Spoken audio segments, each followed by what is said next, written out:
The chair now recognizes himself for 3 minutes for an opening statement. Since its creation over 100 years ago, the scope and authority of the Federal Reserve has grown exponentially. Following the 2008 financial crisis, the Dodd-Frank Act dramatically expanded the Fed's reach into the economy. Dodd-Frank granted the Fed the authority to set new capital liquidity standards, conduct stress tests, and regulate designated systemically important foreign and domestic firms that pose a threat to the U.S. financial stability. These designations are determined by the Financial Stability Oversight Council, or FSOC, on which the Fed chair sits. While these new powers alone are a significant increase in the Fed's purview, the Fed also serves as a primary U.S. representative on the Financial Stability Board, the Basel Committee on Banking Supervision, and the International Association of Insurance Supervisors. Some market participants have expressed concern that the Fed may be showing deference to international regulatory preference rather than properly representing American interests. For this reason and others, I think H.R. 2141, the International Insurance Standards Transparency and Policyholder Protection Act of 2015, was introduced by myself, and we're looking for co-sponsors if any Dems want to join, Mr. Green. This bill will establish a much-needed framework for congressional oversight and stakeholder input while the Fed and others engage in international regulatory negotiations. While the Fed's purview and power continues to grow, opacity reigns supreme within its walls. It is a fraternity where silence is gold, and no one, not even Congress, is allowed to ask questions. This is true not only of how it conducts monetary policy, but also of its internal processes. The Fed's clamor for independence is the underpinning for its argument for circumventing any congressional accountability. Markets are left in the dark as much as Congress. Unless, that is, you are one of the lucky, well-capitalized or well-connected firms that can afford non-public information from the black box that is the Fed. This committee worked tirelessly to investigate a 2012 leak of confidential FOMC information by one such Fed insider. That information was disseminated by Medley Global Advisors to their clients that include some of the world's top hedge funds, institutional investors, and asset managers. And yet, 3 years later, following 3 internal investigations by the Fed's own general counsel and the IG, and countless letters from Congress, we still don't have any answers. While we'll hear tomorrow from Chair Yellen on this and other matters, we're looking forward to hearing our panel of distinguished witnesses today on this problematic epidemic culture of opacity at the Fed. With that, I yield 5 minutes to the ranking member from Texas, Mr. Green. Thank you, Mr. Chairman.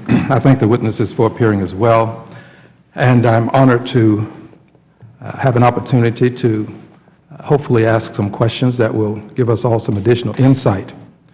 Having perused the legislation and perused materials associated with this hearing, I've come to the conclusion that this hearing is really less about the auditing of the operations of the Fed and more about monitoring the deliberations of the Fed, because the Fed is currently audited. And I will introduce information into the record to show that the operations of the Fed are audited. There is no question that the Fed is audited. The question is, should their deliberations be monitored? Having been a part of the judiciary for a number of years, I've come to appreciate deliberations that are held with a degree of privacy. When jurors deliberate, we don't allow the cameras in the room. We don't allow parties that are not associated with the jury to be in that room. Deliberations are important. You can get candid conversation, candid commentary when you don't have a third party in the room.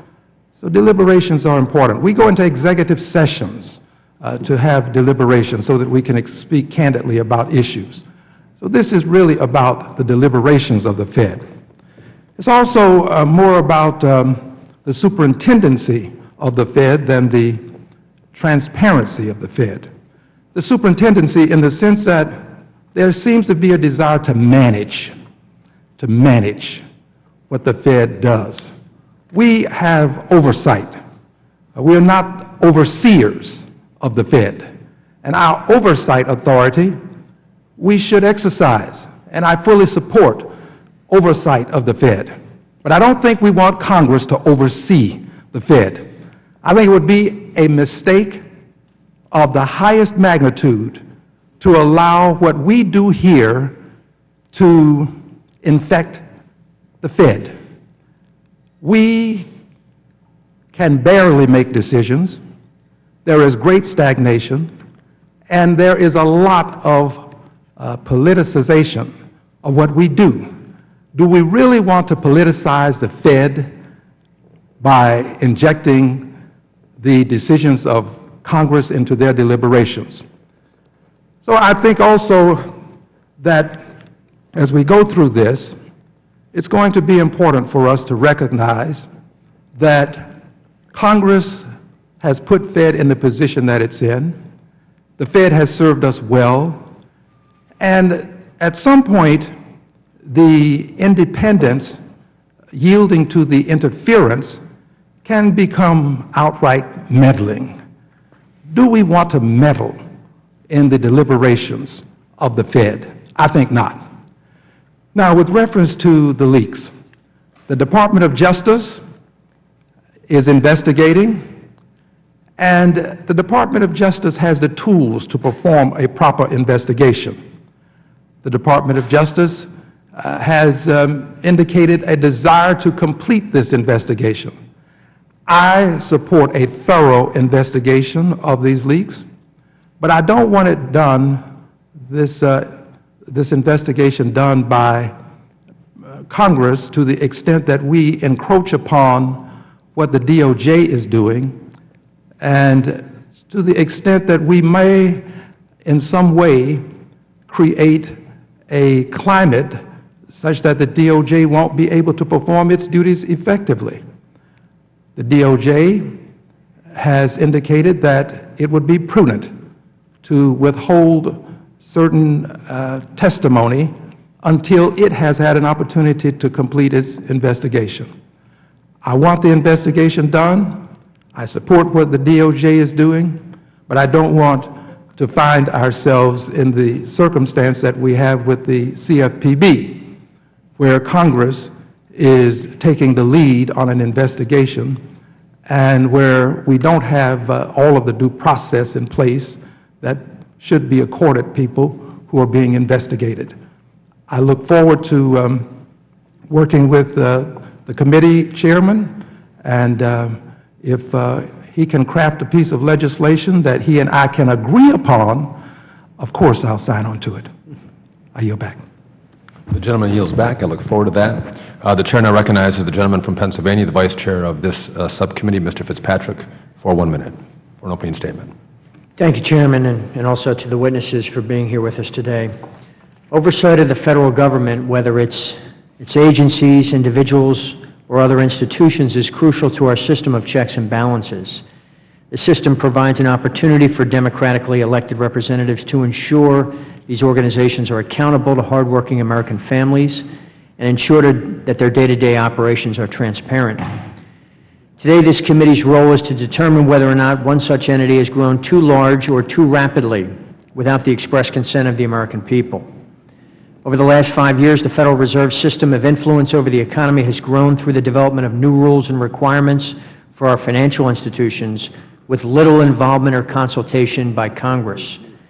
Furthermore, it's worth noting that while the Fed is charged with maintaining the economic health of our nation, it has repeatedly ignored subpoenas and sidestepped congressional inquiries. Mr. Chairman, the Fed, like all federal government, should remain open, transparent, and accountable to the American people. I yield back, and I look forward to the witnesses' testimony today. The gentleman yields back. We now recognize our witnesses. For introduction, Dr. Mark Calabria is the Director of Financial Regulation Studies at the Cato Institute. Before joining Cato in 2009, he spent 6 years as a member of the senior professional staff of the U.S. Senate Committee on Banking, Housing, and Urban Affairs, where I think they moved just a bit slower, Mr. Calabria. We also have Dr. Paul Kupiak, is a resident scholar at the American Enterprise Institute, AEI, where he studies systemic risk and the management and regulation of banks and financial markets. We also have Professor Dr. Taylor.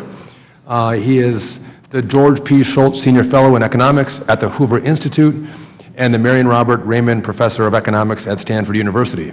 Dr. Taylor's field of expertise are monetary policy, fiscal policy, and international economics. And we also have the Honorable Alice Rivlin. She is the Director of Health, she's the Director of the Health Policy Center at the Brookings Institute and Leonard D. Schaefer Chair in Health Policy. She is also a Senior Fellow in the Economic Studies Program at Brookings and a Visiting Professor at the McCourt School of Public Policy at Georgetown University. The witnesses will now be recognized for 5 minutes to give an oral presentation of their testimony. Without objection, the witnesses' written statements will be made part of the record following their oral remarks. Once the witnesses have finished presenting their testimony, each member of the subcommittee will have 5 minutes within which to ask questions.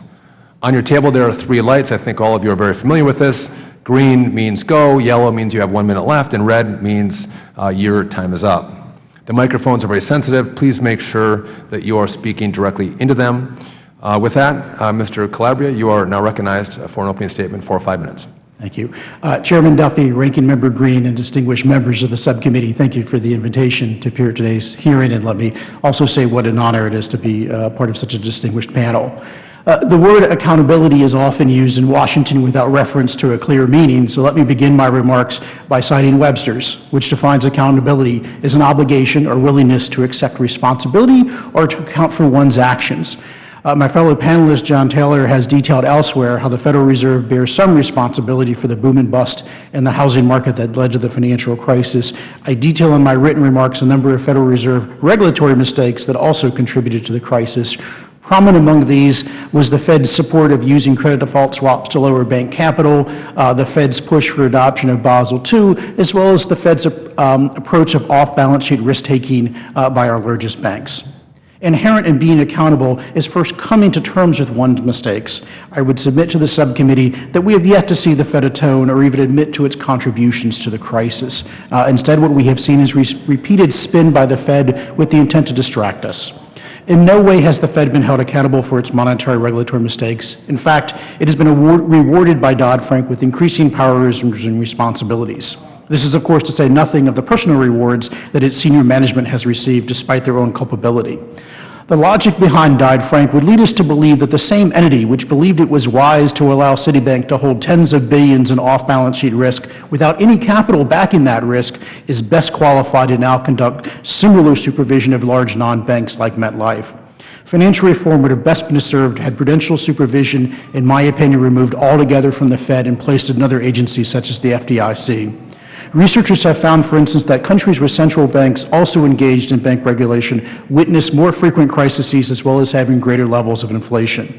Dodd-Frank, to a small degree, held the Office of Thrift Supervision accountable for its failures, yet failed to do the same for the Federal Reserve. As detailed in my written remarks, Dodd-Frank did make some modest improvements in Fed transparency. I commend those, but those should at best be viewed as a beginning rather than an end. Professor Joseph Stiglitz has suggested that an important element of accountability for a central bank in a democracy is for its decisions to be representative of that society. Section 10 of the Federal Reserve Act attempts to mandate a degree of representativeness with board appointments. I'll note the ranking member referenced juries. I think we would all want to believe that juries should be representative of the population, so should the Federal Reserve. For instance, Section 10 prohibits having more than one board member from the same bank district. Unfortunately, that prohibition has been repeatedly violated. I suggest Congress remedy such by specifying the Act's diversity requirements in greater detail. I will note, for instance, the board currently has only one member from a district west of the Mississippi River. The board has over time come to be dominated by D.C. and New York interests, which reduces both its legitimacy and its effectiveness in conducting monetary policy. Greater oversight of the Fed is also merited given the expansions of its actions beyond monetary policy. Many of the Fed's actions during the crisis were fiscal in nature, such as the rescue of AIG. Some monetary decisions, such as the purchase of agency mortgage-backed securities, also moved into the area of credit allocation. The more the Fed decides to pick winners and losers in our society, the greater the need for oversight by democratically elected officials. Ultimately, both transparency and accountability would be improved if the Fed's behavior were more rule-bound. A large economics literature exists making the case for rules over discretion, to which my fellow panelist, Dr. Taylor, has contributed. I want to talk for a little bit about, very quickly, however, there is a related literature in behavioral economics and clinical psychology. Nobel-winning economist and psychologist Daniel Kleinman has documented the conditions under which we should prefer rules to discretion. His conclusion is, quote, "To maximize predictive accuracy, final decisions should be left to formulas, especially in low validity environments. I would submit to the committee that monetary policy is the poster child for low validity environment. It is not simply a question of getting the right people to engage in monetary policy. Any set of experts will be subject to behavioral biases that will result in performance that would be inferior to rule-bound decision-making. Ulysses was wise enough to recognize his inability to resist the siren songs. If we hope to avoid our current cycle of asset booms and busts driven primarily by monetary policy, then we too must embrace that wisdom." I look forward to your questions and comments. Thank you. The chair now recognizes Dr. Kupiak for 5 minutes for a summary of his statement.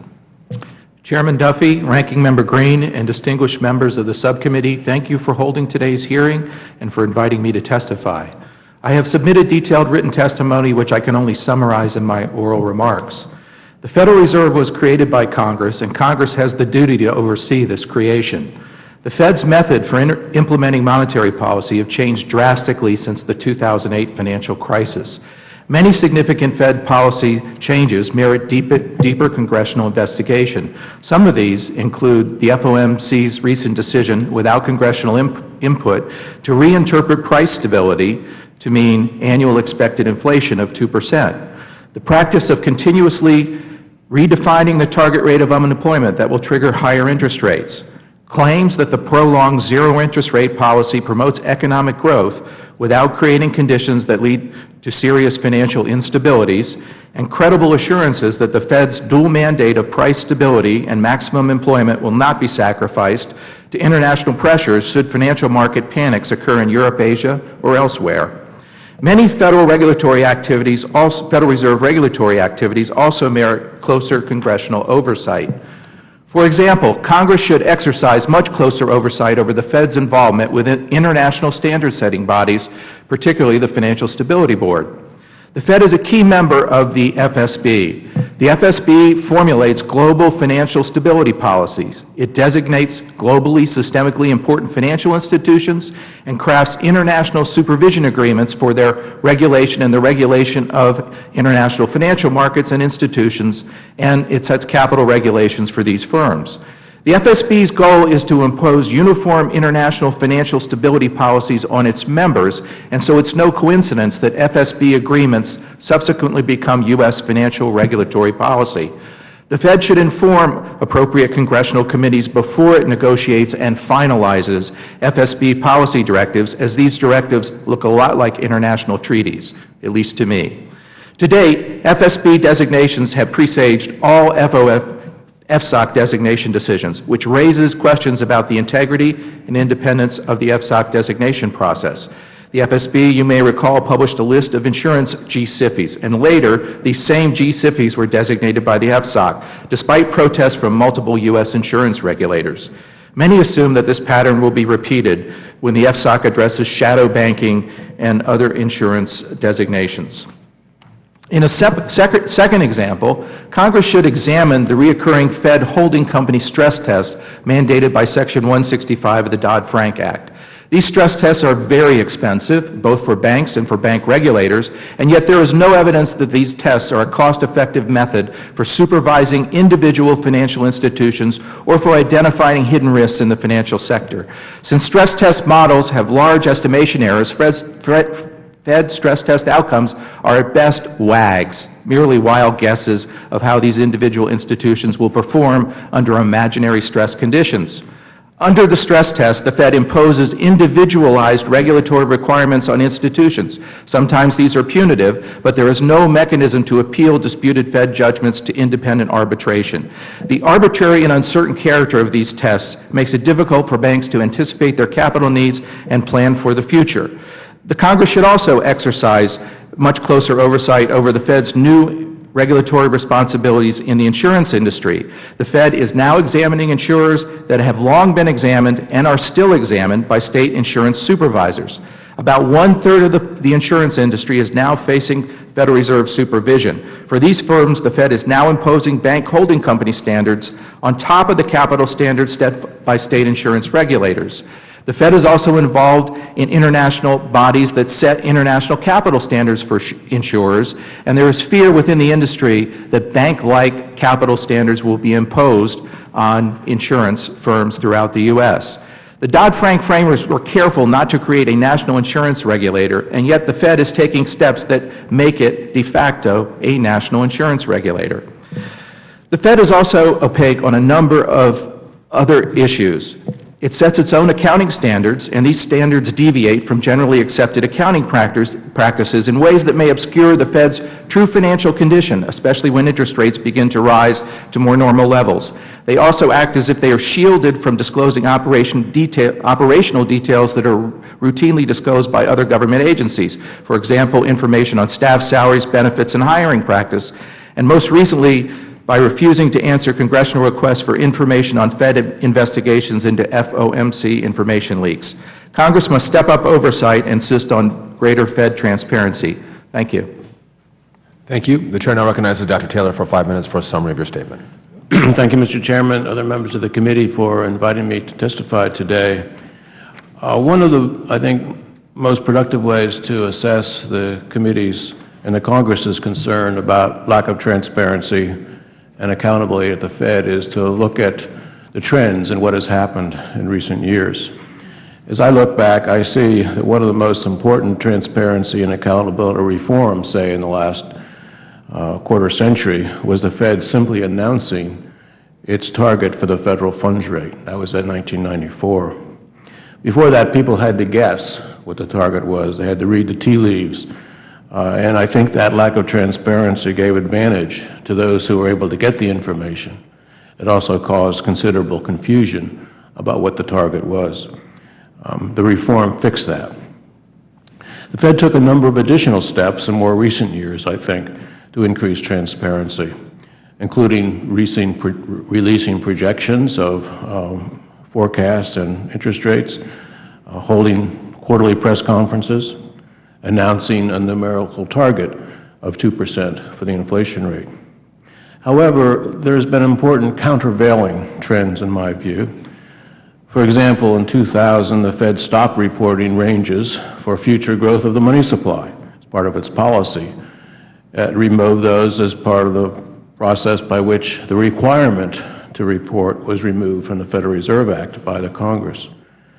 While dropping reporting about money growth might not seem that significant, I think it's symptomatic of a broader lack of transparency about the Fed's reporting its strategy for the instruments of policy, whether it's money growth, the federal funds rate, or some of these unconventional policies such as quantitative easing. One reason that there's been a reluctance of the Fed to report or be transparent about its strategy for setting these instruments, it's some of the newer tools, the unconventional tools, it is very difficult to do so. Those unconventional tools, their estimated effects are uncertain, there's disagreement. It's very hard to stipulate a strategy. In fact, some governors have tried to do that and have found it very difficult. To me, that's a clear disadvantage of these unconventional tools. But another reason to be reluctant on the part of the Fed reporting its strategy is it thinks that simply setting the goals for inflation or other variables is sufficient. I think that's an incorrect view. I think you need to stipulate the strategy. I might bring the committee's attention to the Fed's statement of longer-term goals and monetary policy strategies, a particular document the Fed has released in 2012 and is updated. If you look at that document, you can see that the goals are stated, such as the 2% inflation rate. But there is no strategy, despite the title of the document, for achieving those goals. At least it seems to me that the Fed should be reporting its strategy, certainly the rules or strategy that it uses internally. That's simply a matter of transparency. It's hard to see how one would object to that. I also think this current environment where there's a lack of transparency about the strategy creates the possibility where some can benefit and some can't from the lack of information. I think the controversy over the alleged leak of information in 2012, October 2012, is an example of this. Again, since it's so hard to think of a strategy it inevitably becomes something where people want the latest information about the unconventional. And I think that's the nature of that alleged leak back in 2012. If there were a clear and publicly announced strategy for setting the instruments of policy, I think these kinds of events would be far less likely. The information would be available to all as close as we can come to doing that. So in sum, while changes at the Fed, such as the establishment and announcement of a numerical inflation goal, have increased transparency and accountability in recent years, that's frequently emphasized, I think reluctance to establish and announce a strategy to achieve those goals has created an important offsetting, countervailing trend. So in my view, the resulting lack of transparency and accountability mentioned in the title of this hearing needs to be reversed. Thank you. Thank you, Dr. Taylor. The chair now recognizes Dr. Rivlin for 5 minutes for a summary of your testimony. Thank you, Mr. Chairman and Ranking Member Green. I'm delighted to be back in this room again. The last time I was here, I was actually invited to the full committee by Chairman Henserling, so I've switched sides. But the premise of this hearing appears to be that there's something mysterious and opaque about the Federal Reserve's conduct of monetary policy, and some threat to our economy might unfold out of view of the Congress and the public. And if another group of experts appointed by the Congress were to get in there, we would learn something important and be better off. My views are quite different, and let me make 3 basic points. First, current monetary policy alternatives are controversial, but they're not mysterious or opaque. And Federal Reserve officials are making extraordinary efforts to explain to Congress and the public the dilemmas that they face. Right now, the Fed is making a fairly simple choice. It's deciding when to raise interest rates, short-term interest rates, and how fast to do that. Like a lot of monetary policy decisions, this is a judgment call. Views differ. I'm sure they differ on this panel. And you can make an argument on both sides. But I don't think the Fed is being at all mysterious about this. Besides the advances in transparency that Dr. Taylor alluded to, the minutes are much more explicit than they used to be. They come out sooner. The chairman and other Fed officials explain their views frequently and lucidly in speeches. The chairman made a dandy speech in Cleveland this week. She'll be here tomorrow. She answers questions endlessly. She holds press conferences after the FOMC. There was a time, and when I was at the Fed in the 90s as vice chair, we were a lot more mysterious. But there's been a lot of progress. Second, I think nothing terrible or irreversible is likely to happen if the Fed acts too quickly or too slowly at the moment. The threats to our future prosperity are much more likely to come from fiscal gridlock. At the moment, inflation is not a danger. It is very hard to see any way that inflation could take off suddenly and get out of hand. There is simply, our economy is simply much less inflation prone than it used to be. Unfortunately, the dominant scenario for the future is slow growth in the labor force and in productivity.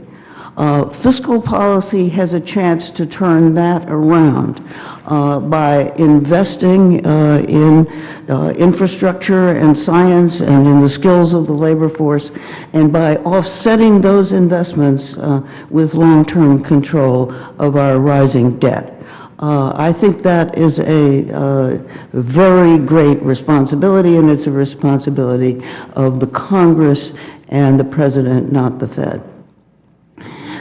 Third, monetary policy decisions can be politically unpopular, and the creators of the Fed were wise to insulate those decisions from political pressure. Injecting another group to second-guess monetary policy decisions would undermine an independent agency which is working hard to do what Congress created it to do. Monetary policy decisions are hard, and they've often been made mistakenly. I wouldn't say the Fed's always been right, but they're hard, and often the important thing to do is very unpopular. And it is for that reason that I think the Congress should not want and did not want, when it created the Federal Reserve, to make monetary policy itself. Delegating monetary policy to an independent body was a sound idea, and it's working quite well, and I would advise you to leave well enough alone. Thank you. I appreciate the panel's testimony. The chair now recognizes himself for 5 minutes for questions. I want to talk about the Medley leak to start. Here you have a well-connected group that's able to access private information. The way we learn about it is because they stupidly sent out an email the day before to everybody with this private information, which one begs the question, does this happen more often than we actually hear about? But I think in regard to transparency, I don't usually agree with Elizabeth Warren, but when she talks about the game being rigged, isn't this a perfect example where if you're powerful, if you're well connected, the game is rigged against those who aren't? You can get information from insiders at the Fed if you are well connected, but if you're not, you're like the rest of us without good quality information that comes from the inside. Am I wrong on that, Dr. Calabria? I think you're absolutely right on that, and I want to emphasize something that Dr. Taylor touched upon, which is if we had a predictable rules-bound policy that any outside objective observer could figure out the direction of the Fed, then the value of these leaks in trying to gather inside information declines. It takes away the incentive to game the system, right? It takes away the power of those who are well connected as opposed to everyone being treated fairly. Am I correct on that? Yes, absolutely. Dr. Taylor, do you agree? Or? I think, Mr. Chairman, you listed some of the concerns that there are about having leaks. I mean, that's why there should be efforts to prevent that. It does give certain people advantages and leads to concerns about connections. Well, Kupiak, Dr. Kupiak? It certainly would make the problem less severe. I think if there is a monetary rule, if the Fed were bound by some of Dr. Taylor's suggestions, they would still deviate from the monetary rule from time to time, and inside information would still be valuable. But it wouldn't be to the same degree that it is today. It would be far more predictable, and there would be less ability to sell inside information. Dr. Rivlin? Leaks are a bad thing no matter what your strategy for making monetary policy. There's no excuse for leaks, and they ought to be ferreted out and punished. And would transparency in some of the reforms we've been talking about, would that help with the lack of need for that insider information? No, I don't think so. As long as the Federal Reserve is charged with setting short-term interest rates, there are people who are going to profit from knowing that information in advance, and they should not have it. In regard to congressional oversight, Dr. Rivlin, I'm not sure if you followed the leak at all, but we've asked continuously for information in regard to the internal investigation at the Fed. We've asked for information from the IG. Now, this is not about monetary policy, contrary to what the ranking member was talking about. This is about our investigation into the leak. You would agree that Congress has the right to oversee internal policy inside the Fed in regard to these leaks, what kind of investigation they did, what kind of recommendations they gave to the FBI or to their IG. You would agree with that, correct? I'm not an expert on how you prosecute leaks. They've turned it over to the Justice Department, which seems to me appropriate. But you're not saying that Congress doesn't have a role to garner information, right? Congress certainly has a role, but I'm not sure that second-guessing the Justice Department when it's trying to investigate a leak is a productive thing to do. Yeah, and I would just point out that no one is second-guessing justice, but justice doesn't prohibit Congress from accessing information. An IG investigation doesn't prohibit Congress from accessing information. It's pretty clear that we're entitled to do a complimentary investigation of anyone else who's doing one out there in regard to these leaks. It's serious stuff. And frankly, the length of time it's taken to actually get the ball rolling on an investigation concerns many of us. And the fact that we're 3 years later, and only by congressional push do we have people actually looking into the leak. I think the evidence would show that some folks inside the Fed wanted to sweep it under the rug. Just quickly, Dr. Taylor, you have expressed your concern in regard to transparency in how the Fed operates and implements monetary policy. We've been talking about this FOMC leak from 2012. Do you see a connection between those two? Well, I do, because if there's really no way to describe the strategy of the Fed, if it's completely discretionary, if there's a decision which is made each time it's unrelated to the previous ones, yes, it creates the opportunity for more things to be selectively leaked out. And so I think the more transparent the Fed can be with respect to its strategy or its operations, the less chance there is for such leaking. It doesn't eliminate it, of course. There have to be ways to prevent it and take actions if it occurs, but it reduces the chances. Thank you. My time has expired. The Chair now recognizes the gentleman from Missouri, Mr. Cleaver, for 5 minutes. Thank you, Mr. Chairman. Dr. Calabria, let me just tell you how strongly I support your concern about members of the Fed west of the Mississippi, in spite of the fact that my state is the only state with 2 Fed offices. But the reason I do has nothing to do with this hearing, except for the fact that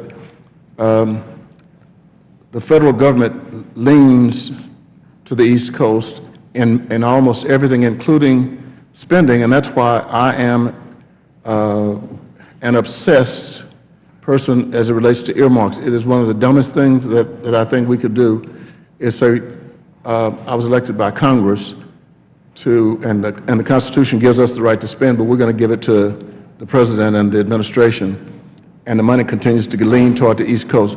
It doesn't cost the taxpayers 1 penny more than what the budget is approved for operation. But all of this misinformation is out in the world, and we're going to continue until we change to lean to the East Coast.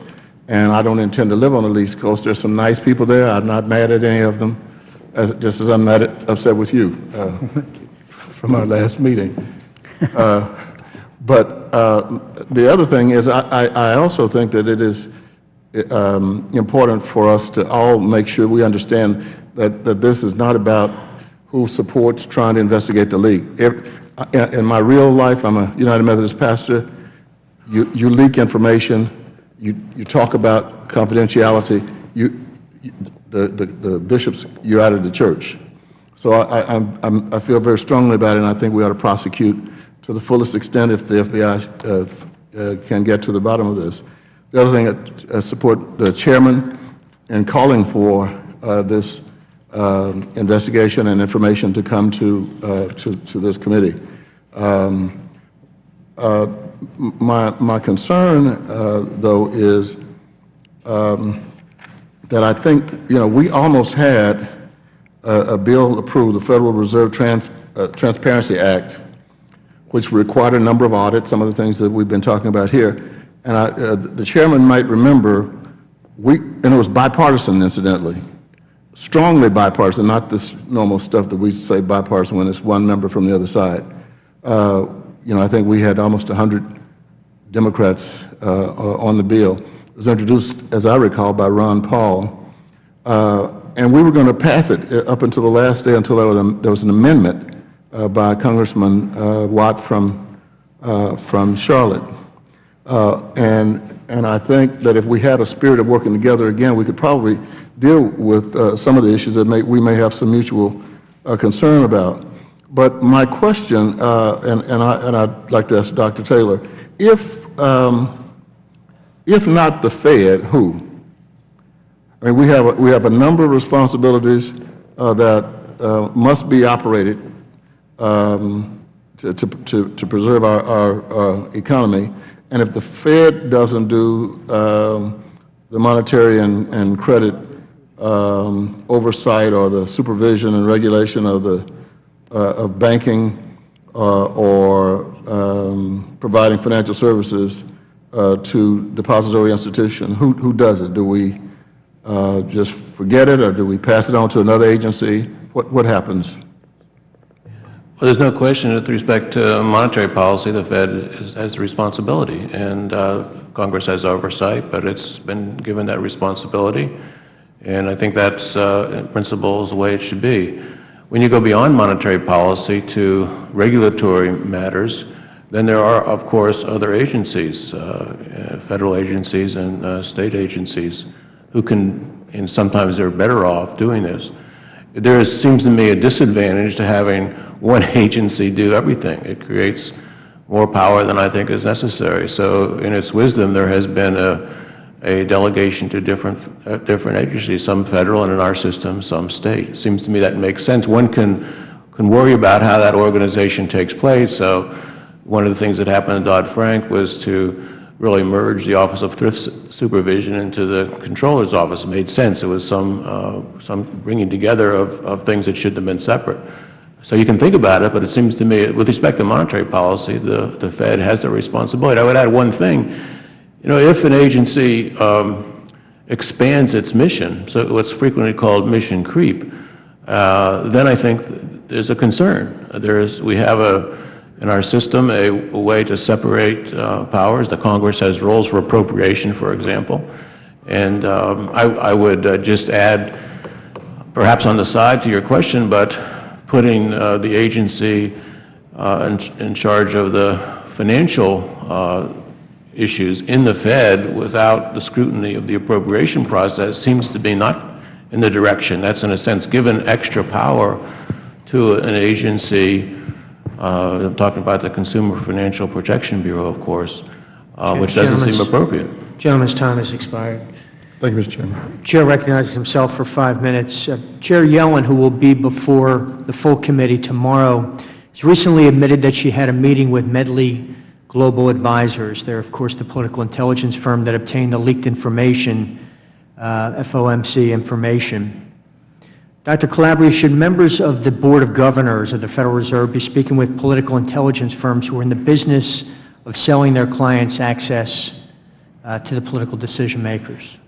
Well, I lean toward feeling the Fed should be open to meeting with about anybody who wants to meet with the Fed. I think the importance is you have to be aware of when you're meeting, and again, it's very difficult when you're having a conversation with somebody to be guarded about what you say. But I do think that if the Fed is going to meet with political intelligence firms, our market analysts in general, it has to sit down with the understanding of it's really there more to listen to say anything. Dr. Kubiak, what are the risks? Pardon me? What are the risks? Oh, I think the risks are what you see now. I think there have to be limits on this, definitely. I worked at the Federal Reserve for 10 years. Very familiar with what goes on. I saw past division directors who went to work for Wall Street firms or intelligence firms regularly come back and talk with governors, and all that seemed highly inappropriate to me.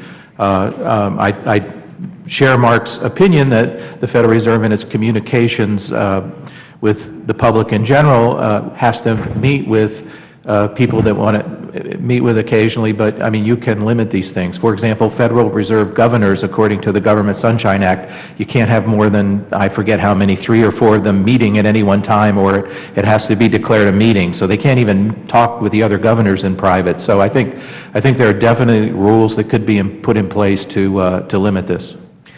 Dr. Kubiak, in your written testimony, You wrote that the practice of continuously redefining the Fed's target rate of unemployment that is consistent with, quote, maximum employment and price stability, you indicated that that's a change in monetary policy that would mandate or require deeper congressional oversight or investigation.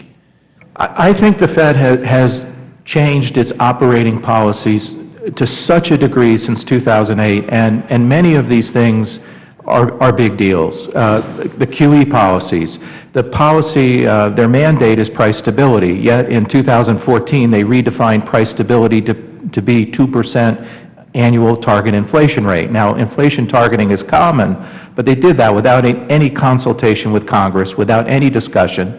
Price stability is not the same thing as a constant inflation rate. Those are not the same things. There should have been discussion. There should have been oversight. There should have been consultation.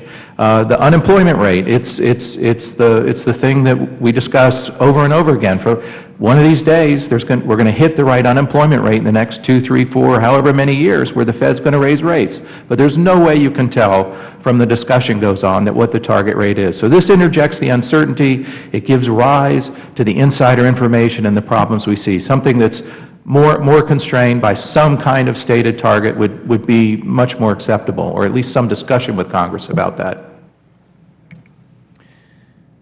Dr. Calabria, increasingly it seems that our regulatory regime is being dictated by international organizations. One example is the G20's Financial Stability Board, instead of organizations that would be more inclined to promote the interests of the United States of America.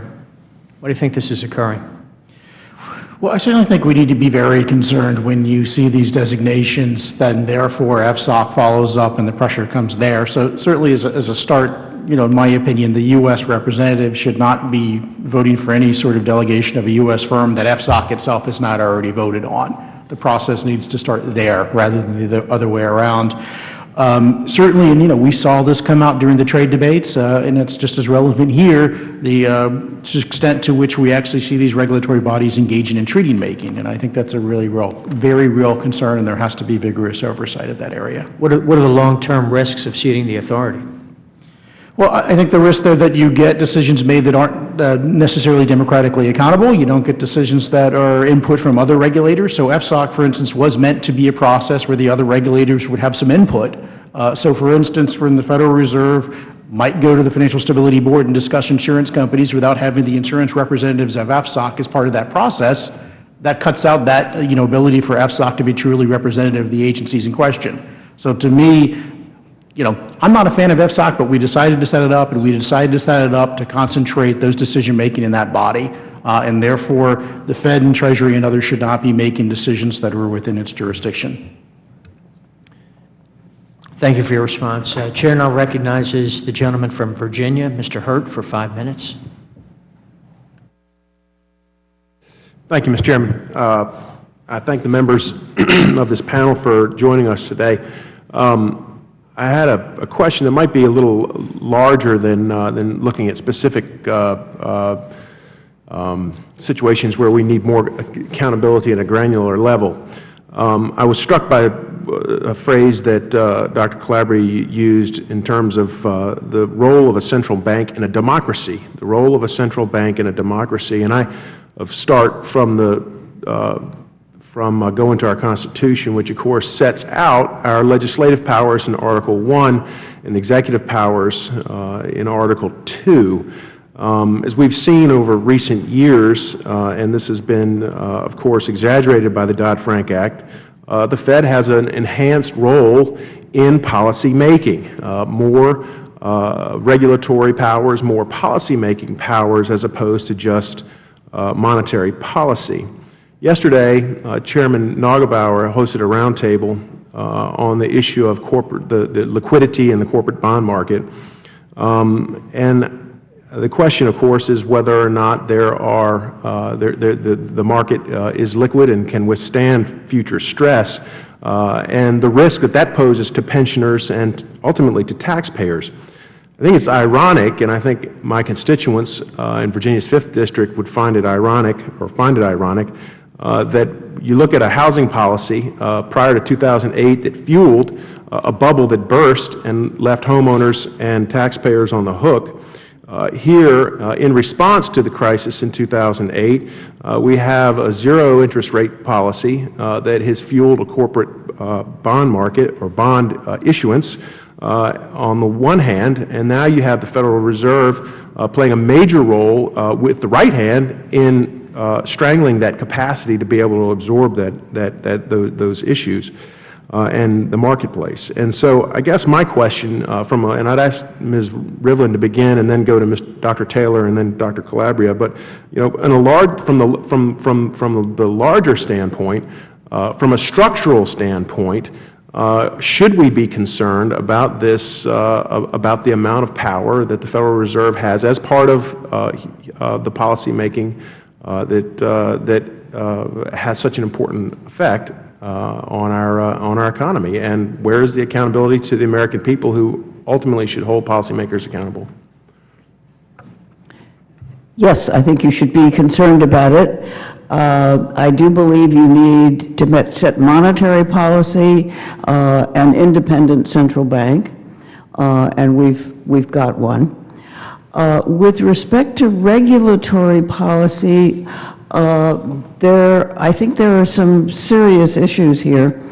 When you passed Dodd-Frank, you opted for a very complicated structure, keeping a lot of the supervision and regulation in the plethora of agencies that were doing it, only abolishing one, creating the FSOC, and giving the Fed responsibility, which I think is appropriate,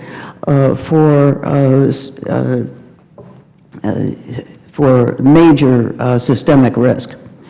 But the situation is very complicated. When I originally testified on Dodd-Frank, I was more in the Dodd camp, but you should consolidate the regulators. And I don't mean to cut you off, but I would say that the question is I don't think the Constitution in Article 1 says that that Congress has power to legislate in everything except complicated matters, and I guess that's my concern. Dr. Taylor and then Dr. Calabria. So I would just say yes, I agree completely. You should be concerned about overreach. I think just one of the things, for example, that has concerned me is some of the unconventional policies were massive purchases of mortgage-backed securities. It seems to me that's beyond the usual purview and does get into the area of credit policy, fiscal policy of the Congress. So I certainly share those concerns. As I mentioned earlier, I would get the Fed out of bank regulation. Certainly there are going to be some downsides to that, but I think the upsides are better, and I think it would actually improve the independence of monetary policy. And of course, trying to get the Fed out of things that clearly look fiscal, will keep them out of some of these arguments. Thank you. I yield back my time. Gentleman's time has expired. Chair recognizes the gentleman from South Carolina, Mr. Mulvaney, for 5 minutes. I thank the gentleman, and I thank all the panelists for doing something that I welcome the opportunity to do, which is to just sit and talk about an issue for a while, as opposed to try and make political points. Ms. Rivlin, during your opening statement, you said something that I thought was very accurate and very insightful, but I hope you understand that there is another side of the coin, which is you mentioned the importance of the Fed, the independence of the Fed in making monetary policy and making politically unpopular decisions. I think that the difficulty that many of us perceive on this side of the aisle is that hasn't happened nearly enough for the last 8 years, and that the risk that we see is that the Fed will lose its ability to make unpopular decisions and simply make a bunch of popular decisions. It's been easy politically to keep rates at zero for a long period of time, along with some other decisions that they've made. So we're worried about the Fed's ability to do exactly what you just talked about, which is make difficult decisions, especially when it comes to Wall Street. Would you agree with me, by the way, Ms. Rivlin, and I'm just thinking off the top of my head, that sometimes you will be called upon to make, at the Fed, decisions that are bad for Wall Street? Or do you think that what's good for Wall Street is what's good for the country? I think it's a question of long run and short run. Sure. Whoever regulates Wall Street has an enormous responsibility to avoid what happened in 2008. We can't afford that again. And I think that the regulation, if a bubble is imminent or on the horizon, is going to be seen as inimical to Wall Street. It will involve raising capital standards and limiting liquidity. All of those things, the big banks will say this is terrible.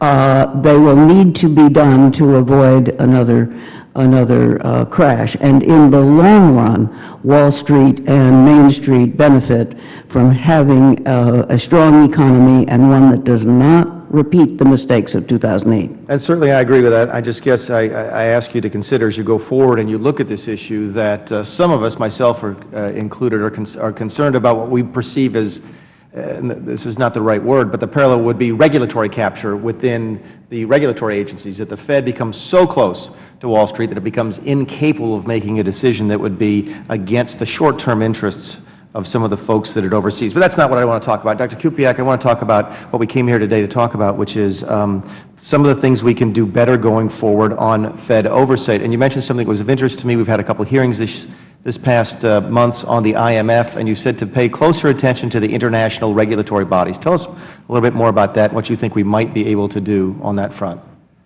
I think there have been bills already introduced that would require, in the Senate at least, I think the bill was introduced, that would require the Federal Reserve to give the appropriate committees notice before they go to negotiate on international agreements on capital or GSIFI or anything like that, and give appropriate notice to Congress and the public, and to come back and report on the outcome of these negotiations. And I think steps like that would be very helpful. Have you ever given any thought to the role that the international groups play on monetary policy? I saw something that I guess is not unusual. I've not paid any attention to it before. That about 2 weeks ago, the IMF came out with not a recommendation, but a view that the Fed shouldn't raise interest rates that would be bad for the U.S. economy and the global economy. Should we be concerned, or at least should we be paying attention to the types of exterior influences that those groups have on the Fed?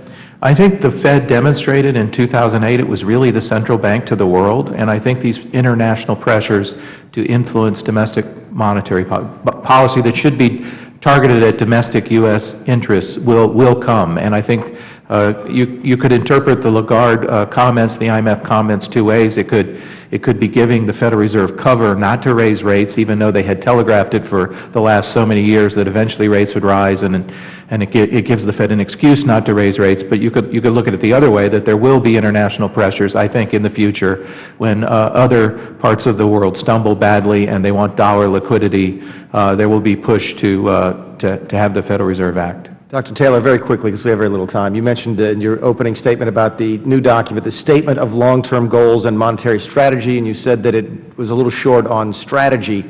What would the objections be, do you think, sir, to doing what you suggested, which is being more articulate in strategy going forward? One objection is that we don't need to tell you our strategy. We just tell you our goals, and you let us do whatever it takes to achieve the goals. It's a view. I disagree with that. But that is what's been stated. We gave you the goals. What more do you want? And I think in a way the goals in a way distract. I mean, they're good, but they can distract from what the strategy is. Thank you. And back to the original point, Mr. Chairman, I think what concerns me is that when they don't lay out the strategy, we do end up with these extraordinary measures that we didn't even know were on the table. Taking a balance sheet to $4 trillion is something that I don't think anybody expected going in. So I happen to agree with Mr. Taylor that we may want to push them more on what tools they decide to use to get to their goals. I yield back. Thank you. Gentleman's time has expired. Chair recognizes the gentlelady from Ohio, Ms. Beatty, for 5 minutes. Thank you, Mr. Chairman, and thank you to our ranking member and to our witnesses. Thank you for being here today. I believe as I was coming in, Mr. Kupiak, I think I heard you talk a little bit about employment and price stability. Well, certainly as we know, the United States economy continues to recover. It's important for us to understand the Federal Reserve's dual mandate to achieve maximum employment and price stability, as well as to understand that Congress continues, of course, to have the oversight of the feds, but to allow the Fed's monetary policy independence to achieve what I'm going to call these twin goals. So I'd like to discuss the Fed's role in bank supervision. I think the Federal Reserve's governor stated the most important contribution we can make to this global financial system is to ensure the stability of the United States financial system. So when we think of that, when we think of the $50 billion asset threshold, and I can go on record saying that I think it should be higher. And while if we talk about a $100 billion asset threshold might make more sense, I don't know that I agree with a threshold alone being enough to warrant how we treat the banks and how we label them. So without that, the question for the panel is, was Dodd-Frank's Section 165 enhanced supervision supposed to apply to firms that lack systemic importance to the stability of the United States financial system? And if not, what are those domestic effects on having regulators apply enhanced supervision to such institutions? Thank you.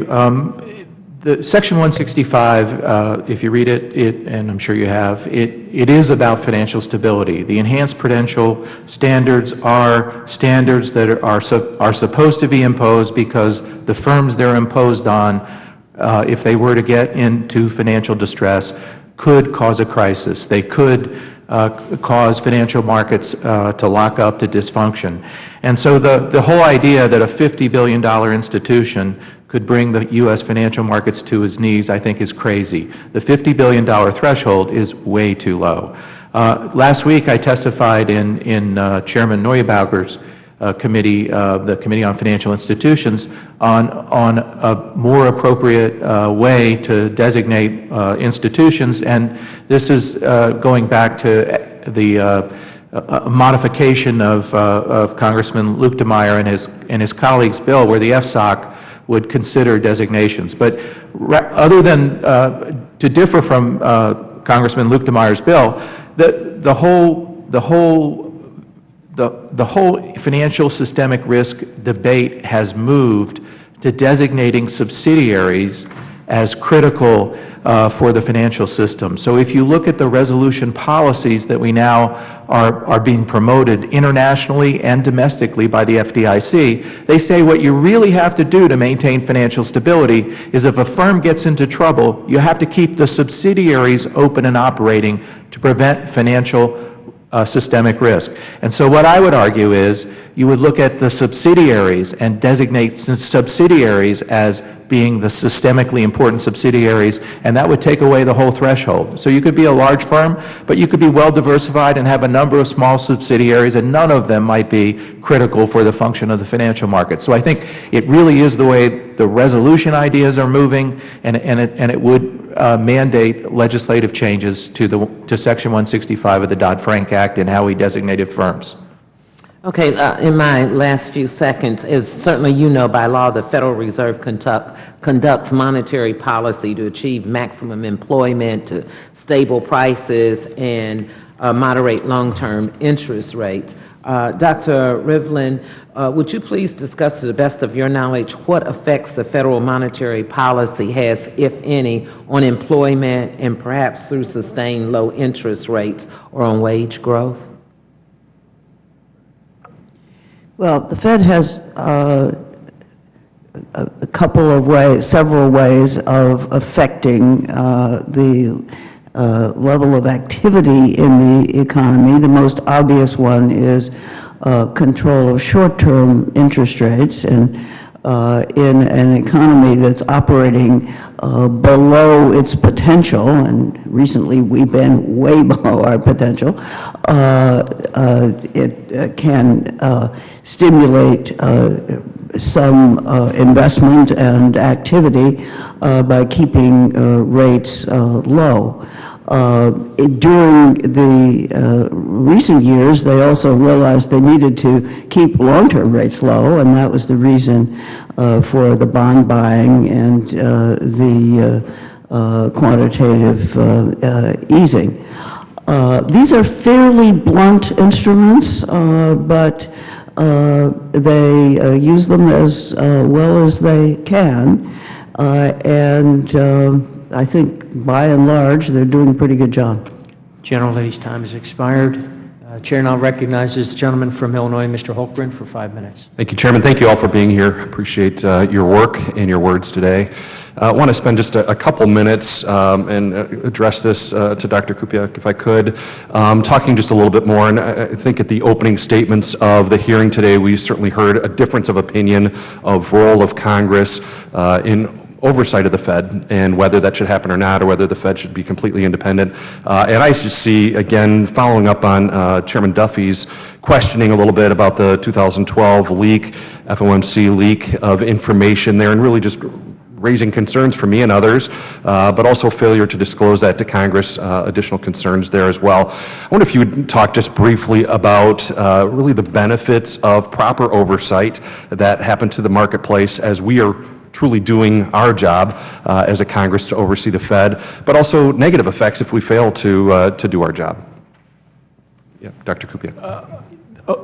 Congressional oversight is very important. The way the system's working now, the Federal Reserve has been given enormous discretion to craft policies, and these policies, the ones that are being crafted internationally, take a number of years to put in place, and Congress may not revisit them to the end when all the work is done. And as I say, these things are very much put together like treaties, and it becomes very difficult for the Congress to intervene and to change a process or stop a process if it's not in the direction that was originally intended in the law.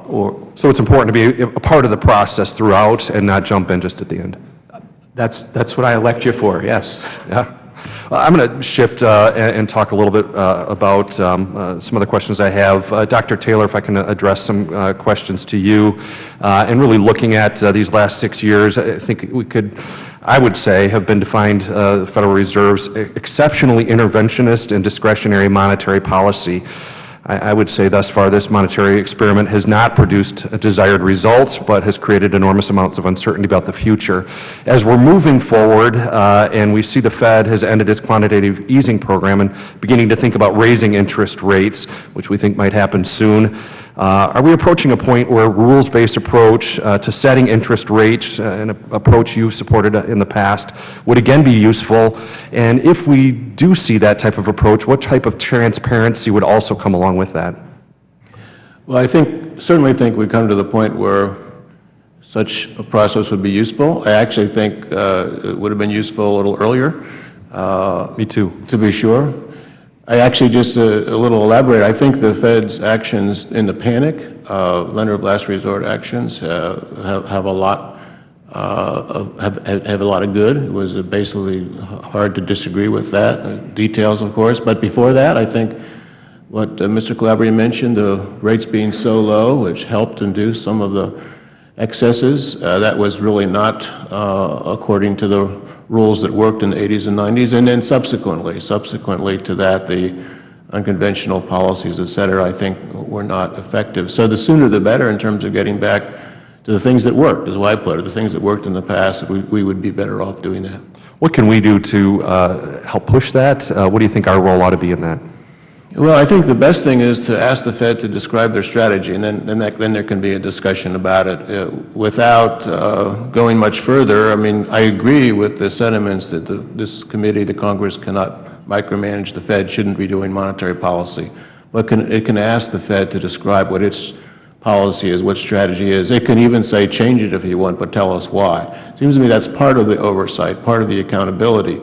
And I think that's what the Congress could do. Yeah, I think that's a good balance, and it doesn't have to be either or. You know, either we're completely involved or completely hands off. But again, recognize that we do have a role there. Dr. Calabria, any thoughts you have? Do you agree with Dr. Taylor on this, or other suggestions you'd have for us? Yeah, I mean, absolutely. So I think the oversight role is incredibly important, and I say this as a former staffer from the Senate Banking Committee. I wish we had done more oversight of the Fed before the crisis, and I think some of this would have been avoided. It's certainly worth remembering in talking about the importance of an independent Fed that the Constitution delegates that authority from Congress. And so it is more likely often than not the executive branch which will have incentives for short-term goosing of the economy, if you will.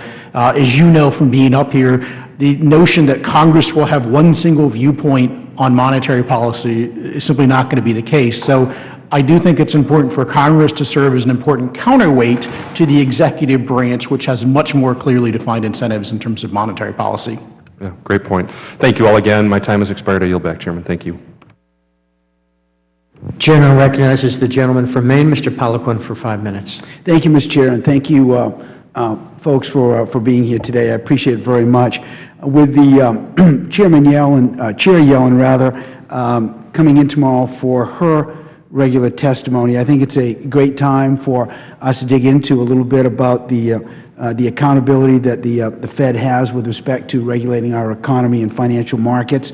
Every day I talk to business owners in our district up in Maine who are encumbered with mountains and mountains of regulations that are preventing them from growing and hiring more people. In fact, they spend more time trying to comply with federal regulation and more of a cost than they do in selling more of their products. So I'm very concerned about this, and I believe there does have to be a balance between fair regulations, predictable regulations, but also not killing jobs. Now, one of the concerns that I have with the Fed as they continue to push back on wanting their independence, and they should be independent, of course, I think we all agree with that. However, they have also to date failed to comply with subpoenas that have been issued by Congress through this committee. And so I'm a little bit concerned about that when you look at some of the information that was disclosed in 2012 in a confidential deliberation at the Fed, disclosed to one party, such that that Wall Street participant gave special consideration to their clients in violation of the law, and also it put other investors around this country, millions of investors, saving for their retirement who were not subject or didn't have access to that same information. So I'm very concerned about that, and I want to be on record about that going forward. That being said, I'd now like to turn my attention to a slightly different topic, Mr. Kupiak, if you don't mind. I know in the past you have expressed concern about the living will process under the Dodd-Frank set of guidelines, a set of regulations. And I believe you're even more concerned that that process could be a hindrance to capital formation and growth and what have you in the non-bank financial institution space. Specifically with the insurance companies and with asset managers, mutual funds, pension fund managers. Now, when you have insurance companies that are already regulated by 50 state regulators, and you have investment managers who run $24 trillion of retirement savings across this country already regulated by the SEC, and now the Fed wants to get involved. Could you dig into this a little bit, sir, and tell us what that might look like? And do you believe that the Fed has any experience in this area? Thank you for the question. The whole issue about whether asset managers and large insurers are systemically important institutions is a sticky one. AIG, of course, needed assistance during the crisis. But that really, the problems at AIG were not inherently from the insurance company parts of it. The insurance companies were completely fine. It was with a derivatives company that was in London, and it was under the Office of Thrift Supervision oversight, and just not done very well. But that carried over. That carried over to the insurance companies after the crisis. And it really isn't warranted. Asset managers, the more we tighten down on banks and bank regulation, and we keep people from making, the longer we keep zero interest rate policies that you and I put money in the bank and we earn nothing on it, the more we force investors who need to earn a return on their money to go to securities markets, to go to mutual funds. And so the growth is really in the mutual fund industry. The harder the Fed and banking regulators squeeze the banks, the more the money flows out, which is quite a natural reaction in markets. But of course, the regulators want to get a hold of that because the horse is leaving the barn. The game for them is over. And so what they really want to do, and one of the problems is to impose bank-like regulation on asset managers, mutual funds, things like treating money market mutual funds as if they're an insured bank account. They argue, well, we had to... But if I may, Dr. Kupiak, if you have a couple asset management firms, those assets are not on the balance sheet of those firms. They are someone else's money that they are managing, so there's no systemic risk to the market, because if there's a problem, the money just goes to another asset manager, and these actual securities are held in a trust department down the road. You're absolutely right. There is no leverage. You own, the people that own the mutual funds own the assets, they take the losses. There is no safety net subsidy. There is no reason for systemic a risk problem here, in my opinion. Thank you very much, Dr. Kupiak, for clearing that up for all of us. I appreciate it. Mr. Chair, I yield back my time. Thank you. The gentleman from Arkansas, Mr. Hill, is recognized for 5 minutes. Thank you, Mr. Chairman. Thank the ranking member. Thank this distinguished panel for being with us today. I wanted to go back and talk about 13.3 authority, get your views on that subject. You know, we had crashes and depressions for 100 years before the Fed was formed in 1913, and we've certainly had some doozies since 1913. And I'd like the panel's views on the Fed's use of 13.3, the Bagot Rule, to go back to Lombardy Street, ancient days, and also your thoughts on whether such power should be somehow limited to just depository institutions rather than the economy as a whole. Maybe start with you, Dr. Calabrero. So let me peel away the onion of that question. First, let me start with the non-bank versus bank latter part of it. So certainly 13.3, in my opinion, is largely for non-banks, because banks should be able to go to the discount window or other lending functions. So if we want to have non-banks to have access to some sort of Fed assistance, that's largely going to be 13.3. My druthers would be not to have that authority at all. If you are going to have that authority, I do think that authority needs to be limited to firms that are indeed solvent and should be broadly available. You know, I will take this as a moment to say the approach that Senators Warren and Vitter have suggested in the Senate, I think, is a wise approach and a step to try to at least add some actual flesh to what Dodd-Frank tries to do in terms of limiting 13.3. But again, let me end with saying that if I had my choice, we wouldn't have those authorities to begin with. Dr. Kubrick? Banks are special, and we have central banks in part to be able to provide lender of last resort authority to depository institutions when they need it, provided they're solvent, and I think those powers are necessary. Whether the Federal Reserve should have special powers outside of that to other financial firms, I think that has to be limited, much more limited. Right now, the rules in Dodd-Frank, some would argue that they're too restrictive on the Fed. I think the Fed argues that. But, you know, many think that the rules are written in a way, one of the rules is they have to, if they're going to have a special lending facility, it has to be a facility tailored for the whole industry to use. But you could easily tailor a facility that only one firm decided to use. And so there's always a way around the rules. And so many believe these 13.3 rules are not restrictive enough. I think this issue does need to be revisited, and the Congress should make a decision about how far it wants the Fed to have these special lending powers. I think they are an issue. Dr. Taylor? I think it certainly should be limited to answer your question. My preference would be to limit it to depository institutions, obviously solvent ones, and this comes to the rules that you implement. and whether what the collateral should be, what the penalty rate should be. I think the Fed should stipulate what that should be as best as it can, and I would be on the side of limiting it more than others. Dr. Redlin? I think one of the main things we learned from the 2008 crisis is that systemic risk can come from every direction, and it came primarily from non-depository institutions, although it came from all of them. I believe the Fed needed the powers, once we were in that situation, which we never should have been, to lend to non-depository institutions as quickly as possible. The rules need to be reconsidered, but I would not make them along those lines. Thank you. Let's shift gears, Dr. Kubiak, to the issue you brought up in your testimony about the directives from the FSB.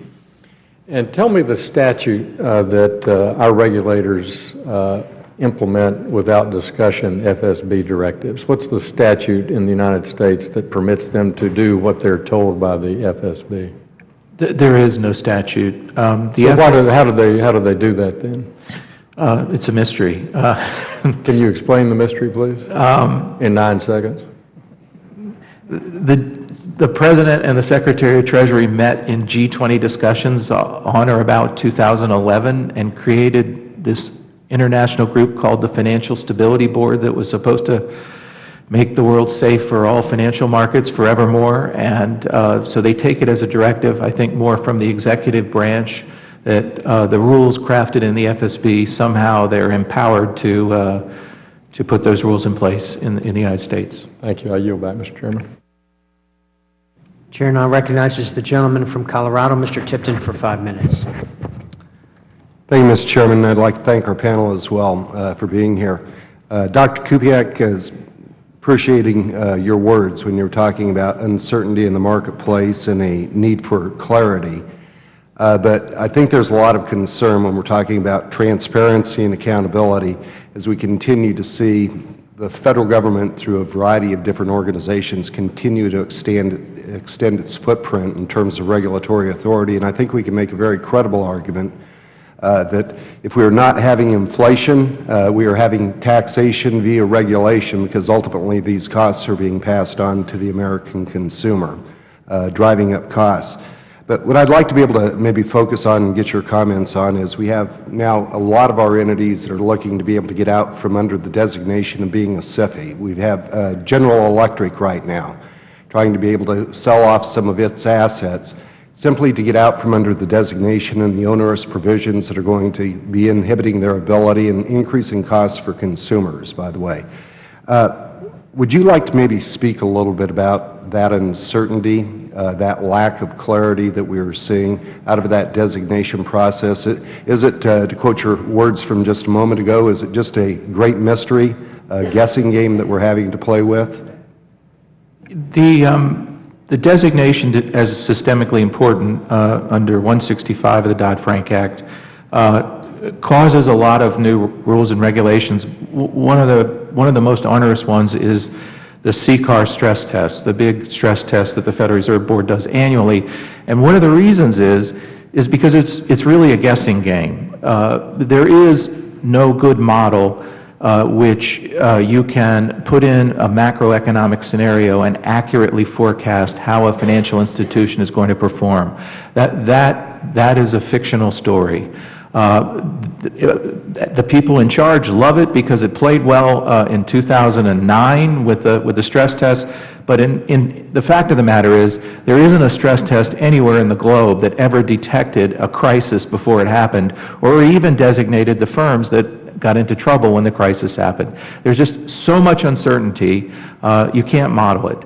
And this gives rise to lots of problems when firms go in every year. They spend millions of dollars, hundreds of millions of dollars, trying to model it, and their models now are more aimed at modeling what they think, how they think the Fed is going to model it, rather than, what actually happens. And these are totally fictional hypothetical scenarios in which their management is forced to put huge effort and huge money on, modeling a fictional event that never happens. And if they get a bad grade on that story by the Fed, they can't pay a dividend, they can't buy back a stock, they might not be able to merge with anybody or open up another line of business. So these are very judgmental, this is a very judgmental regulatory approach that really isn't based in science at all, and I think it's very destructive, I think. So we're modeling for the modeling without an instruction manual. Yes, and we've built a huge industry to support the modeling of the modeling. I believe you're right on that. We had Secretary Lew just before this committee and refused on his part to be able to answer and give any kind of real information in terms of what information is going to be required for that designation for companies to actually be able to respond to. Would like to be able to follow up maybe with Dr. Calabria in regards to some of your comments in regards to just the composition under the Federal Reserve Act for the designation on the board. Why is that diversity important? Well, because I think it's important to keep in mind that different parts of the country move at different paces. Texas is not California, Colorado's not Alabama, and so I do think if you want a monetary policy that essentially tries to do the best for everybody in the country, you need to have that diversity in the board. And I'll certainly say as an aside, the Fed to simply follow the law. I mean, the law says no more than 2 members from one district. It's actually pretty clear. And the fact that that has been flaunted regularly, to me, respect for the law has to start with the regulators, or why would the regulated entities think that anything goes themselves? But again, the important part is so that you can get a variety of viewpoints, so it's not simply Washington or New York that dominates the policymaking. And just final question, and if anyone would like to be able to speak to this, is a real concern. I think our first obligation is to make sure that the economy of the United States is sound, that our economy is working for our people. And when I hear it's a mystery in regards to the FSOC and its response to the FSB, how concerned should we really be that we're having our policies driven by foreign entities as opposed to charting our own course?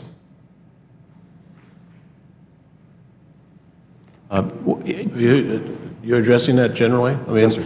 Well, so let me actually just, one thing that I would add to this. It is important to discuss and collaborate with other entities, what's going on, with other governments, with other regulatory agencies. The Financial Stability Board began as something called the Financial Stability Forum. And it had, I served on that. It basically had an advantage. You had representatives from the treasuries, the finance ministers, the central banks, and from some regulatory agency, in our case the SEC. So those discussions were quite fruitful. I think there is a concern if actually policy is being made and that commits to the United States in some way. So collaboration, if you like, or essentially discussion of what's going on in these groups with the Congress, I think is quite important. But the fact that they exist, I think, is not the problem. The gentleman's time has expired.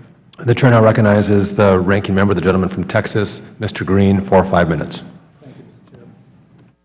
Thank you, Mr. Chairman, and I thank the witnesses again and apologize for having to step away for a moment.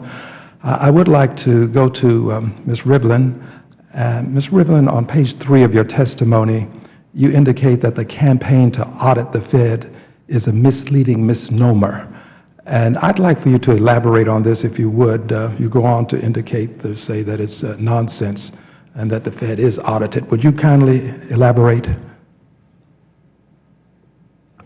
Yes, I think the idea that the Fed is not audited is inherent in the title of the campaign to audit the Fed, and it makes people think maybe they don't have auditors in there the way ordinary financial institutions have to, and that's simply not true. I mean, the books of the Fed are carefully audited. They're audited by one of the big, are they big 3, big 4, whatever, auditing firms, and by the GAO. So it's a misnomer and it's misleading. It's really a bill about second-guessing the Fed on monetary policy, giving authority to write a report about the deliberations on monetary policy. I think that's counterproductive, but in any case, it's not suggested by the title Audit the Fed. Thank you. Moving to another part of your testimony, you indicate that, in your opinion, the biggest, and that's the way I'm reading it, in your opinion, the biggest danger to our long-run economic health is political gridlock. Would you elaborate on this, please? I do, and I think particularly the budgetary gridlock. I happen to be one who thinks that we should invest heavily, publicly and privately, in the growth of our economy. That's going to mean infrastructure. It's a scandal that we get an infrastructure bill passed when it's bipartisanly supported in the Congress. I believe it means investment in science and investment in skills. But all of those things cost money and would add to the debt. So we've got to pair that set of investments with longer-run control of the rise of entitlements and tax reform that will give us both a fairer, more pro-growth tax system and more revenues. And finally, on the last page, your last 4 words are, "leave well enough alone." Would you care to elaborate? Perhaps you've already covered it, but it might be well to hear you explain. I was referring there to the conduct of monetary policy. It's clear, and it's been clear on this panel, that there are different views about monetary policy, but I think the Fed is being very transparent about what it is doing and what dilemmas it faces, genuine dilemmas, on what to do next on monetary policy. And I would not interfere with the deliberations on monetary policy. That would be my advice to the Congress. Thank you very much, Mr. Chairman. I yield back. The gentleman yields back. The chair now recognizes the gentlelady from Utah, Ms. Love, for 5 minutes. Thank you very much. Thank you for being here.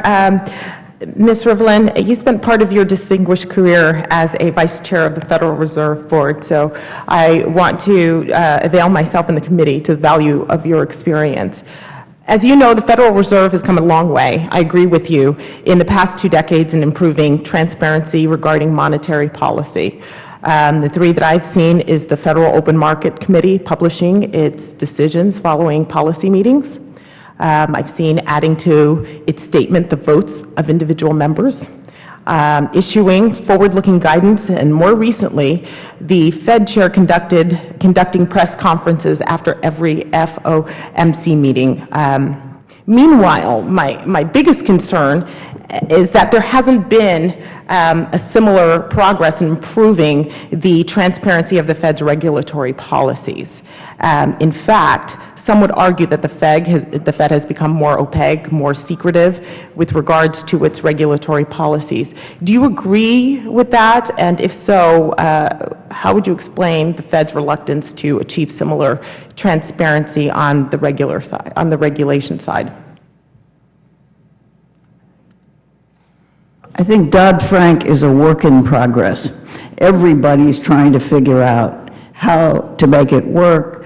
The Fed's primary responsibility is, rightly, in my opinion, to focus on systemic risk and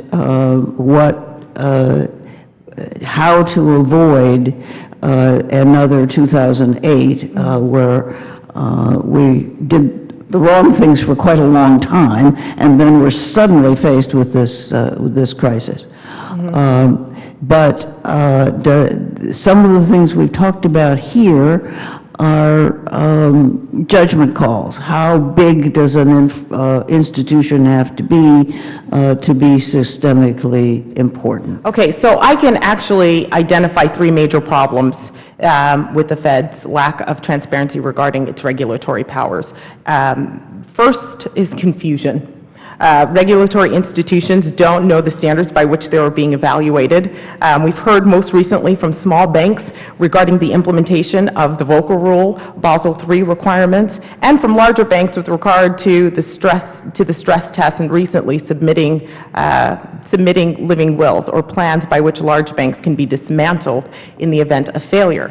The second I've seen is that confusion among the banks can undermine safety and soundness, defeating the whole purpose of regulation in the first place. And third, a lack of transparency that undermines our ability in Congress to perform our oversight duties. If we can't see what's going on, we can't actually offer any thoughts or help on that. Do you agree with any of those identified problems? And can you tell us if this is something that we can do a better job? I agree with many of the problems. I mean, this is part of what I meant by saying Dodd-Frank is a work in progress, that we're trying to figure out how to do it right. With reference to the discussion that we had earlier about stress tests, there are no perfect stress tests, but they do serve a useful purpose. I think within the financial institution, if they know they're going to have to answer a lot of what-if questions, right, they're going to worry about it a lot more. So I think we just have to keep working on those. I'm not sure how the Congress can help. That's a very good question. You can keep asking questions, but I think that's about the limit of what you can do. I wasn't going to bring this up, but I use things in analogies all the time. I think that it's the best way to kind of get a point across. As a parent, I have dealt with sick kids. Whenever they have a fever, we want to make sure that we help out as much as possible, so we would give them a dosage of Tylenol. There isn't anyone here that would argue that we had a problem that we needed to fix. But sometimes, when you give too much of a medicine, you actually end up doing the opposite. In other words, if you give a child too much Tylenol, they can go into a coma. And there are times where I look and see what we're doing and how much it's actually putting our economy into a coma.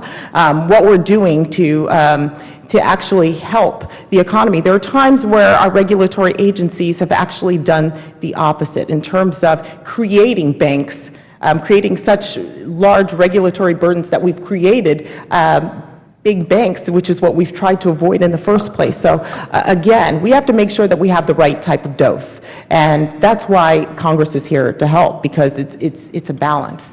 I think that's right, and I think in the wake of a huge financial crisis, there is going to be a tendency to over-regulate, and that's probably a price worth paying for a while, but we have to be very careful not to over-regulate. Certainly not at the expense of putting our economy into a downward spiral. The gentleman's time has expired. The chair now recognizes the gentleman from Texas, the chairman of the full committee, Mr. Henschling, for 5 minutes.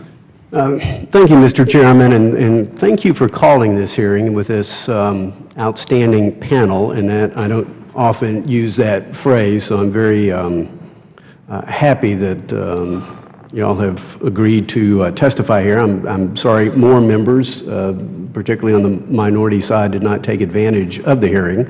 I typically don't choose to speak at subcommittee hearings, wanting other members to have their opportunities, but given that there are no other members in the queue, I just wanted to explore a couple of, in a little bit more depth, the concept of Fed independence vis-a-vis the Fed reform bill that was passed in this committee in the last Congress.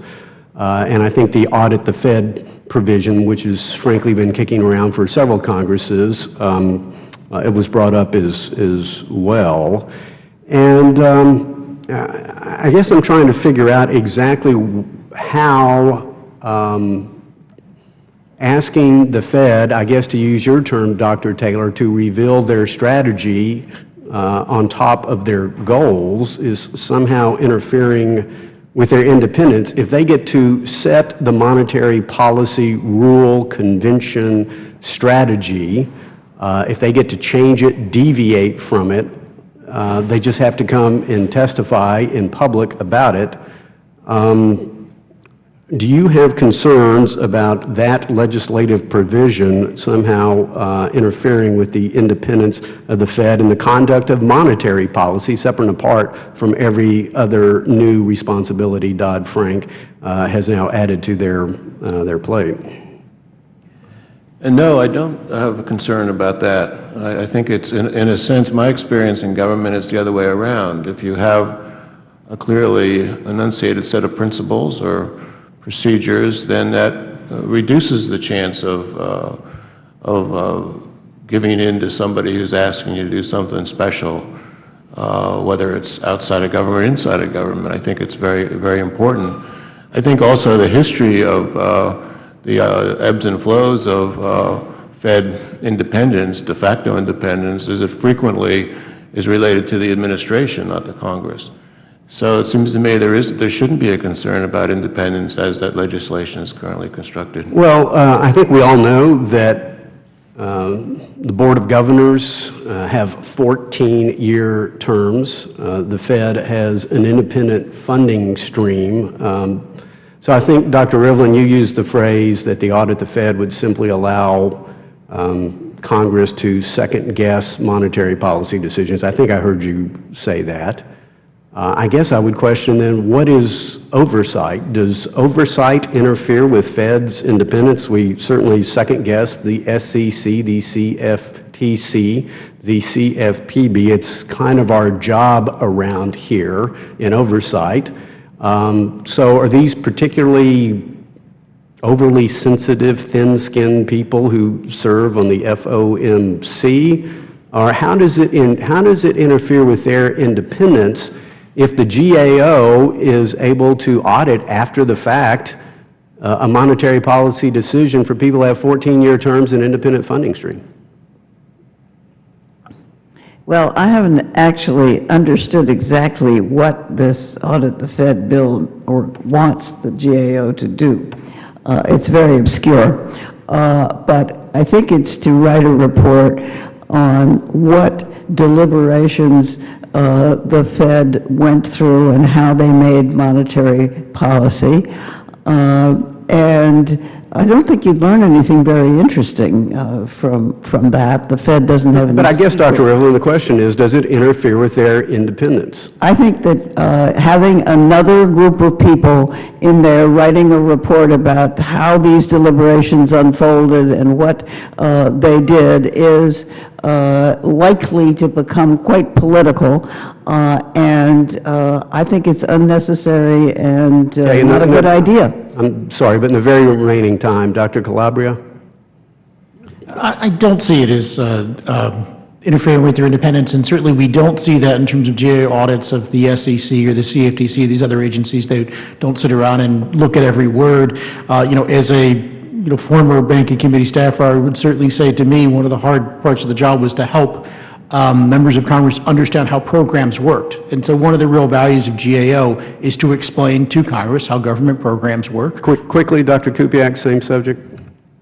No, I can't. I think having to explain your policies to an independent agency who writes a report focuses the mind. So I can't see how it would affect their independence in any way. Quickly, Dr. Taylor, in the time that I no longer have.